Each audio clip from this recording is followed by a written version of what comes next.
you have an idea and you say, yeah, let's do it in half a year. But realistically, it takes 1 year, 2 years. So it's a lot of patience, which can be a bit hard, especially if you see a big impact that could happen if you implement a project. But I think that to keep motivating others and to keep being engaged, that's the most important part of it.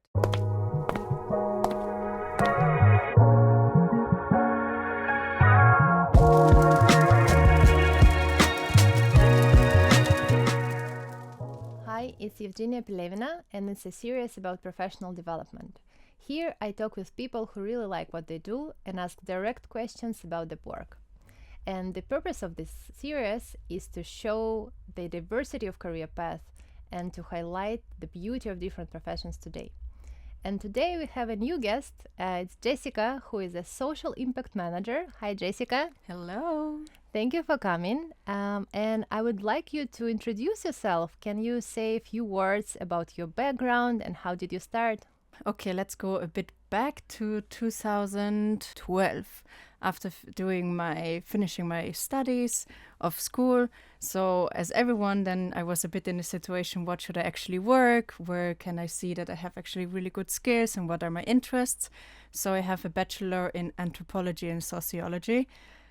Maybe a bit related where I am now, but I think it's kind of developed more and more clearly. And I think that's also the beauty of like looking back at my career. Then I thought, okay, what can I really do with anthropology and sociology? I want to now go to a country in Nicaragua and analyze the indigenous people there. And then I said, okay, I want to have more experience in the social work and being in NGOs. So that's what I also did. I worked with refugees and youth mostly. And then I was like, okay, but where the future will lead me. And then I did my master's degree in social innovation, a word that not a lot says to everyone, but basically like how the social world can develop also and what are the innovative aspects of that. And then I worked also the last years in UNHCR, so the United Nations for Refugees. That was super valuable. And coming from Vienna, there is a headquarters, so I always looked back to it and was like, oh my God, how cool would it be to work for them? And I'm happy that I also did it and could gain experience in a bigger NGO, like an international NGO. And yeah, then I now landed in Babel, in a for-profit. Yeah, thank you so much. Such a great experience, and you kind of step by step go into the place where you're right now.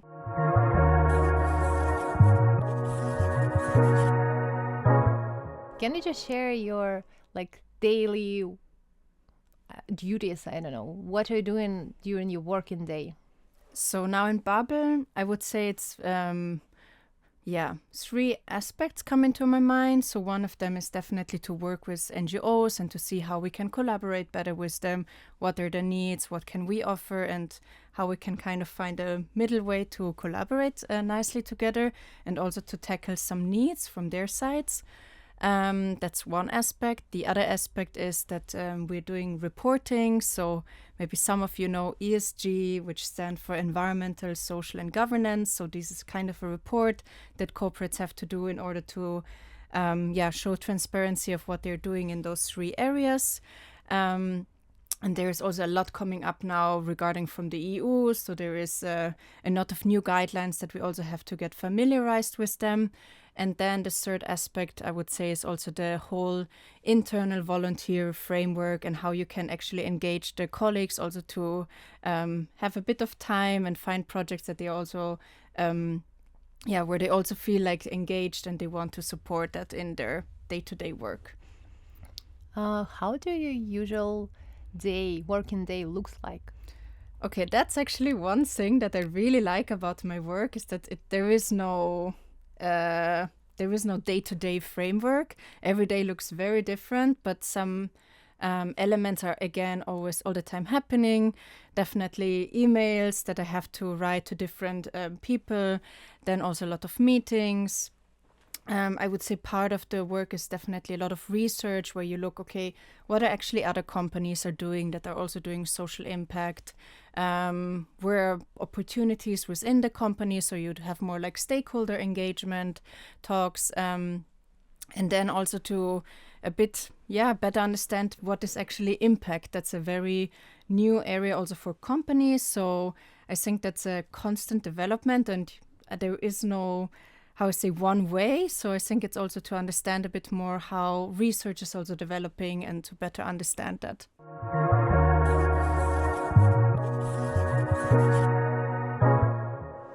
I really like a lot this big new focus in many companies on impact, and your profession is kind of also a dream job for many people because people want to bring value and work for social purposes, and you kind of did it, and you are doing this. It's really amazing. And talking about your again daily work, you just listed so many things that you are doing, and it's not like super ordinary things for many again other jobs. What do you like the most during your working day? Which part of activities, which part of task or something that you like? I think, again, going back what I also said before, that I really like that it's never the same. So I feel I'm all the time learning new stuff. I would say it's also to see the process from having an idea to really realizing it, and then to see, hey, we created a project, a program that didn't existed before, and the NGO is really benefiting from that.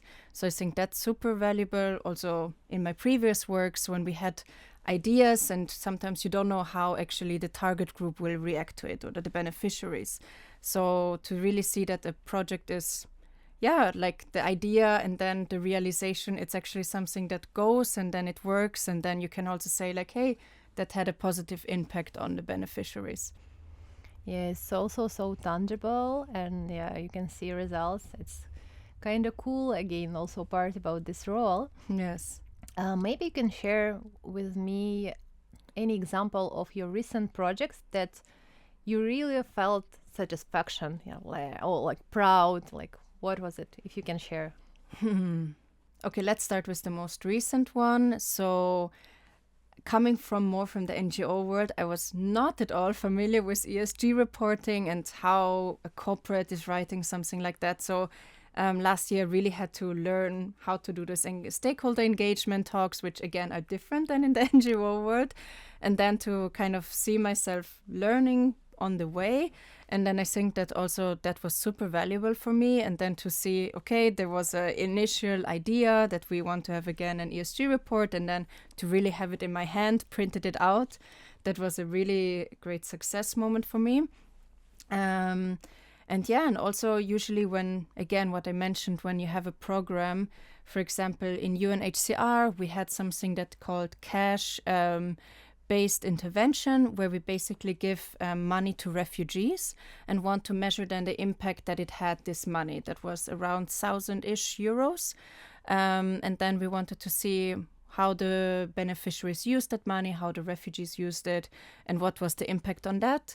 And I think to hear some feedback from that was really nice, and also to have basically not just an one-time thing, but you can also see how it develops by time and what is the feedback. Cool. And I guess your experience in NGO and in the company, the corporate world, it's a bit different. Yes. But that you can compare, it's also kind of valuable for this meeting. So maybe you can share not only good moments, but also sometimes we all have these moments at our work. Nothing is perfect, right? We have some frustration. What you don't like so much about your work, maybe about working in NGO or in the company, doesn't matter, in general, that can happen somehow in this area, like social impact, that frustrates you? I think one thing is that you depend on financial situation, right? I mean, for example, with UNHCR, you depend on funding from how much funding you have. Then you also depend on sometimes you need to do trial and error, and sometimes there is more space for that than others. So you really need to think which program you implement that will have the biggest impact. I would also say that sometimes it's not so easy to engage others, because you can have an idea, but sometimes you will see that other colleagues are limited in time, limited in resources. And I think that you have an idea and you say, yeah, let's do it in half a year. But realistically, it takes 1 year, 2 years. So it's a lot of patience, which can be a bit hard, especially if you see a big impact that could happen if you implement a project. But I think that to keep motivating others and to keep being engaged, that's the most important part of it. This is for sure. And before filming this episode, we were discussing with the team this motivation, and it's so important that you first like to put mask on yourself and then on others so you can help. So how do you motivate yourself? How you keep this passion? Because even when we are talking right now, I feel this energy and passion. I think, first of all, if you know that if you have previously examples that you implemented a project, a program that was really successful, and then you will keep the smiles, you will keep the positive feedback, you will keep the stories in your mind, right? And this will, I don't know, I kind of always all the time remember myself like, okay, I'm doing this for other people, not only for me and not only for, like, I'm doing this to support the world in a way. And I think this is something that when you know what is the impact that you want to create with a certain project, this keeps you motivated throughout the stages, and you will find your ways around it in order to find the right solution to implement it. It's a nice tip for this job, for sure. Yes. And I also want to maybe share types of projects that can be delivered in social impact area, because you mentioned ESG. This is a kind of already 3 areas. But can you share some examples for people who haven't heard about this before? So I would say every company is doing it a bit different. As I said, I did also a bit of like part of our job is just to see what others are doing. And I would say it's very different in every place. For example, some companies, they say, hey, we put a certain amount of money on the side and support NGOs with that fall under a certain criteria. For us, definitely important it is at Bubble that, for example, the NGOs that we support are also aligned with our mission. So there you have to have some kind of similarities. That's definitely one point. Then you also, as with any partnership, the longer you work together, the more you understand how each of the NGO and how you work. And then you can also create projects that are maybe a bit more difficult in realization because you already have more way to work together. Yes, and what other projects? Again, to set up an internal volunteer framework, that's also super important, just to keep also the engagement within the company. And I would say generally there are no right and wrongs, as long as the idea that you want to have the outcome is something that will create some value and some social or environmental value. So just the top of my head, you can, for example, what we did last year is to organize a small baking sale where we sold like small muffins and home-baked goods from employees, and then others could purchase this, and then the money was donated to an NGO, for example. Or you can try to see, okay, hey, what can we actually do in order to be more environmental friendly and sustainable? Let's reduce the packaging for to-go food, for example. So I think there are many ways where you can actually implement small changes, but that will have long-term a big impact. And I know that we are in Germany, in Berlin, so I also remember I had this opportunity to see some of your projects and even to contribute, but I really like that sustainability topic is also under social impact kind of, right? And this like close and swap between employees, it's also can be social impact. Right? So it's like no matter what is external social impact or internal, it's like social. Exactly. Cool. And I think it's also, that's why I all the time mention also employees. At the end, you want to put something on the plate that other people will say, hey, that's interesting, and I would want to contribute to it something. And I mean, I can start now a whole, I don't know how to recycle, but if everyone knows it already or is not interested in it, then there is no value in implementing such a project. So it's also to understand a bit where is the interest within the company or the employees. Yeah, it's so nice that you can also align with the purpose, with like some focuses, and contribute to the business to make it more social.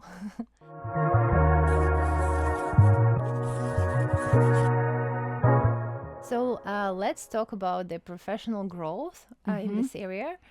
Can you share what do you think is important to have to start working in social impact sphere? Which type of skills can be relevant here?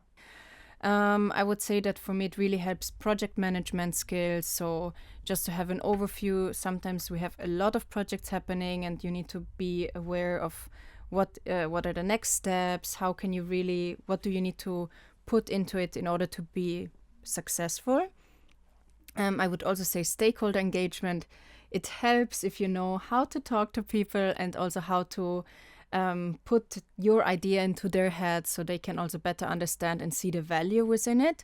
And I also think that a certain openness, that not everything as you planned.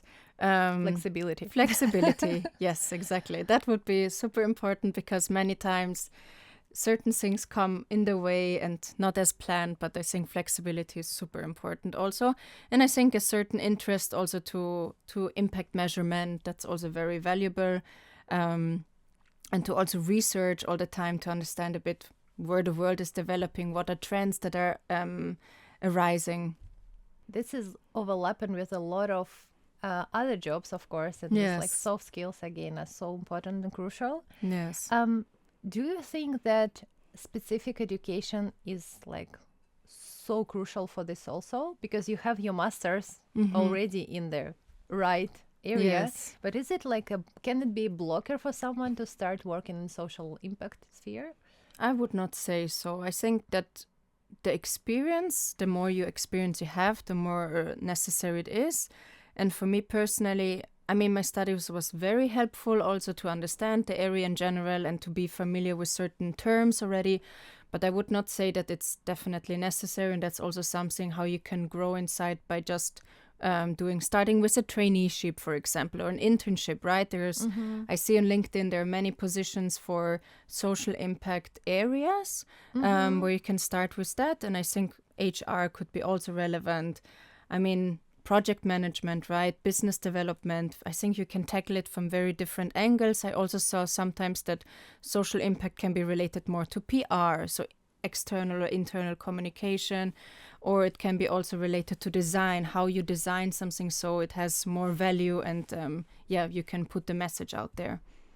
Yeah, I also can add here that quite recently we had a meeting with LinkedIn team and we were discussing like trends, what is really important for candidates when they are thinking about profession and impact that company has. It's so valuable for candidates. They would rather choose the company that really have social product or they can see this, value rather than go for another company. So it's of course dependent on the people, but this is really like brings value also for other functions in the company. Yeah. I mean, here I can just say everyone knows Patagonia. And for example, what I found really interesting in an article I was reading about Patagonia, that in the year that they mentioned that how much garbage actually their new their jackets are doing, and they wanted to increase awareness, not to buy first-hand, to buy second-hand more, and to just increase more awareness about the clothes that we buy. In that year, they had the most revenue. So it was so interesting that the more you also try to put out the message that you have a positive mission and that what your company is actually doing, so in that sense, Patagonia, it really attracts also the right people, right? And the customers that they feel aligned with you.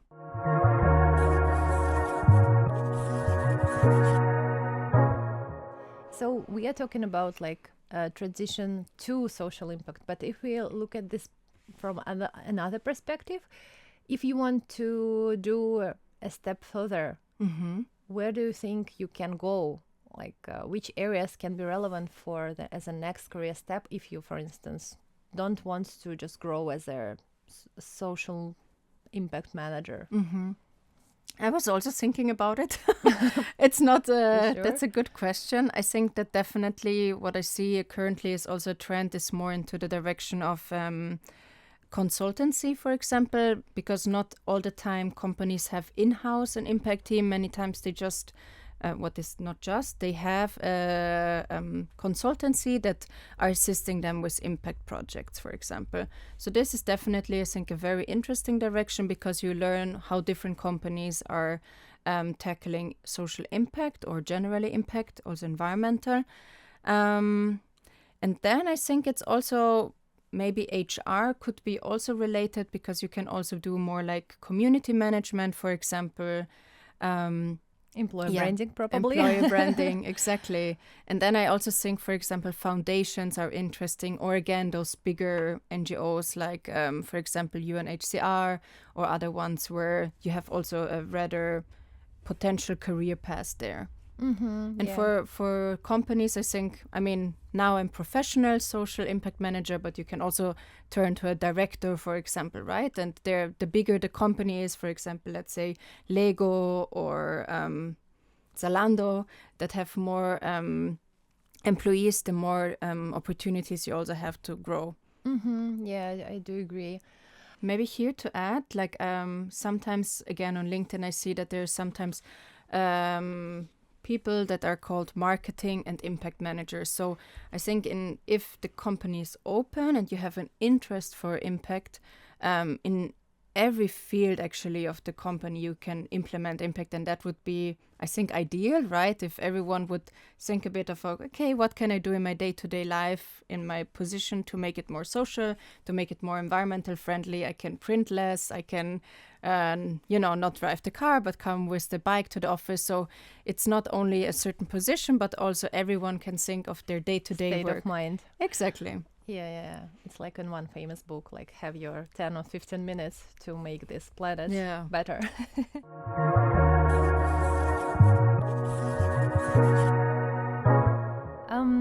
Let's talk about money, because we are talking about growth and money topic is very tricky. And again, I want to mention here that I'm not expecting you to say exact numbers. I totally agree that it's not comfy to share, but maybe we can talk about comparison with salaries in NGO and in corporate sector, and maybe you can just highlight range of the salaries or like for starting position that you had experience. Yes, so I would say almost the starting position of corporate is the middle position of what you can have in NGOs. I would say that's around 45,000 a year. But also mention here that you're talking about euros and Europe or Germany. I would say let's say DACH region. DACH region, okay. Yes, let's say DACH region. So I would say 45,000 is the beginning-ish salary in a corporate. I'm talking about like now junior positions. Yeah. Maybe even a bit less, 40. And that's some kind of middle salary that you can get in NGOs. I mean, again, I would here differentiate between smaller NGOs and bigger ones, because bigger ones usually have a bit more capacity of money. But also note here that we are talking about the current experience of your experience and what we can find on Glassdoor. So if you want to have more accurate data, you can just search it, Google it, and find some reports about that. I mean, what I can say in LinkedIn, usually for Austrian positions, they need to include the salary already. Okay. In Germany, I don't see that still so often, but I think it's always worth to go through, for example, some job advertisements, and then to see if there is some kind of salary range included. So this is really cool that people can see the real salary range externally and decide for themselves where they want to work. And for these people who really think that they might switch to this area, what will be their requirements from your perspective? We talk about skills, right? And education, that it's not super strictly needed. But what do you think? What you can add also? What will be the requirements for this? I think, first of all, like if you want to switch over to this job, definitely you will feel it, because you know that you want to contribute to something. You're looking for the purpose. So many people right now looking Yes. for a purpose. And I think that's, also just looking at the trends, right? Like you can see that more and more people want to work in a company that you benefit to something bigger, right? And I think that's what I really can relate also to. Maybe besides having a CV where you highlight that, I don't know, for example, in a side project, let's say you're a designer and you design something that is actually had also a social purpose, right? Or there are so many messaging, if you're in PR, that you could say that was actually social and the purpose was something social and to contribute to something and to give out the message outside. There are so many ways that you can look prospectively at your positions that you did and see what you did. And many times also people volunteer, right? So there are so many ways that you can highlight the social or environmental aspects. And I would recommend to put also besides the CV, also a motivational letter where you can put in a nicer words why you want actually to switch positions, right? Because especially if someone comes from a different angle, I think this is just your chance to shine and to say like, hey, I want to switch because of this and this and that. And the people that will read it, I think that's the point where you will have like good points and people will say, okay, I want to take this person because they really have this engagement and want to do something in that area. I also have one more question actually about some specific resources or channels that you could recommend probably to people to follow, maybe channels to learn something new about the sphere or to get inspiration from. Okay, I would definitely recommend to read more about the SDGs. Those are European goals that they set for themselves in the social area and also environmental area. And I think then you can a bit better understand what are currently problems. For example, equal education for a lot of people, right? Or how to make the water more clean. There are certain topics that are mentioned, and I think this is super interesting to read more about it. I can also recommend to read more about impact measurement. There are different sites, if you just Google it, a bit of what is behind it, how can you actually measure impact. There's different tools and different approaches. I can really recommend there's an IOOI model that is was published by Fineo. So this is also super interesting to read and just to understand a bit better the thoughts behind it. And then the rest, there are really cool podcasts actually out there that if you just try to look for how to make the world better, or like you look a bit to social entrepreneurs, what they are doing. And I mean, it's not directly social impact in a company, but something still in the area, right? Where you can learn and understand a bit how those people reach their positions and get a bit of insights of their job. Let's share the links to some resources that you mentioned in our series.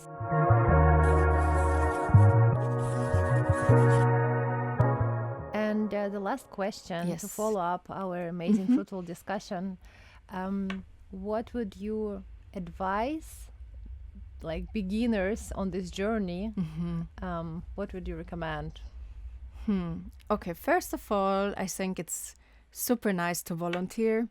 First of all, there you can see like, hey, come out of your bubble a bit, understand different problems of different people, understand that, what they are facing actually in the day-to-day work. And sometimes seeing problems, you also try to look for solutions. And I think this approach helped me also a bit to understand, okay, there are so many people that have very different problems than mine, more crucial ones sometimes, for sure even. And then you can also kind of detach yourself and also understand, okay, what can I actually do in order to support this community, for example. So just go out there and gain a bit experience hands-on. And then I can also recommend to, watch YouTube, to listen to podcasts of people that also work in these areas, maybe to read a bit the story about Patagonia or Tony's Chocolate, that they are doing really, really cool projects already, and to get a bit inspired from that and to see like there are so many ways. Again, Bubble is doing one way, every company is finding their venue to do social impact and to read a bit about it. ESG reports of companies, if you say, hey, I really would like to work for, let's say Milka, I'm just throwing out the name, then read their ESG report, see if you can align with it, see what they are writing inside of their ESG report, and then you can also get a bit of a grasp already where they put more focus on it, right? Yeah, thank you so much. I would just can add here one more thing from the previous episodes, that just find the people who are already working in this area, like you, and just talk to them and ask questions that, and also you can suggest some, well, like, I don't know, pilot projects with them, or like to do some job shadowing and so on. Yeah, people are actually quite nice and open to share. I agree. I mean, at the end, nowadays that we are more getting focused on our phone, we don't have any more this face-to-face conversations. And to be honest, if someone would write me on LinkedIn, or someone is just asking, hey, how did you reach this position? I would be happy to support this person and just give some tips. And maybe you will write 10 messages on LinkedIn, but one person will write, and that's maybe your lucky choice. And I think that's always good to try out and to reach out to have a bit of this interaction with people. Yeah, thank you so much. I hope like today you also enjoy our discussion. Yes. I really enjoy it a lot. And I hope we bring more visibility and awareness to this social impact area. Because as I said, like as I used to say, that finding a job is like finding a partner. You explore options. Or finding an apartment in Berlin. Also, yeah, exactly. But it's very niche. So because you explore some options and you try to figure out what you want, and then you find the perfect match and have this joy and everything. I agree. Thank you so much for today. You're welcome. Thank you again for having me.